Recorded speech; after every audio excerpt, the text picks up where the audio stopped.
PR পদ্ধতি নিয়ে ঐকমত্য প্রতিষ্ঠিত না হলে বিষয়টি নিয়ে আর আলোচনার প্রয়োজন নেই, এমন মন্তব্য করেছেন বিএনপির স্থায়ী কমিটির সদস্য আমির খসরু মাহমুদ চৌধুরী।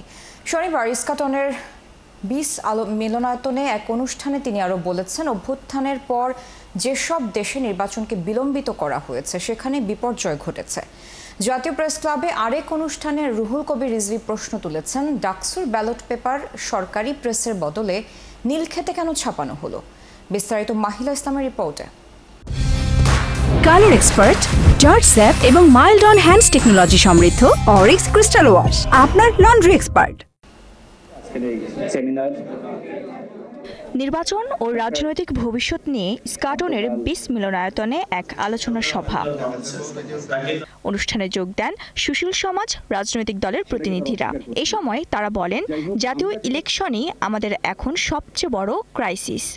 রাজনৈতিক উত্তরণটা পদ্ধতিগত দিক থেকে যেহেতু আমাদের মধ্যে মতপার্থক্য আছে, সে কারণে আমরা সেটা কনসেনসাসের ভিত্তিতে, সমঝোতা কিংবা ঐকমত্যের ভিত্তিতে নিয়ে যাব, এবং সেটা আমরা সবাই মেনে নিয়েছি। কিন্তু তারা মনে করে এই সরকারের রাইট আছে, জনগণের অভিপ্রায় ভিত্তিতে যেহেতু হয়েছে, অতএব তারা স্পেশাল অর্ডার দিতে পারে। এই সময় অনুষ্ঠানে আমির খসরু মাহমুদ চৌধুরী বলেন, বিগত 14 মাস ধরে প্রতিনিধিত্বহীন দেশ হিসেবে আমাদের দেশ পরিচিত পাচ্ছে। নির্বাচনের অভাবেই দেশ খারাপ অবস্থায় এসেছে। ফেব্রুয়ারির প্রথমার্ধে একটি সুষ্ঠু নির্বাচনের মাধ্যমে আমরা একটা বাংলাদেশে গণতান্ত্রিক অর্ডারটা ফিরিয়ে আনি। ফার্স্টে গণতান্ত্রিক অর্ডার ফিরিয়ে আনার পর প্রত্যেকের যাতে মুক্ত পরিবেশে সকলে যাতে কাজ করতে পারে, সাংবাদিকরা যাতে কাজ করতে পারে।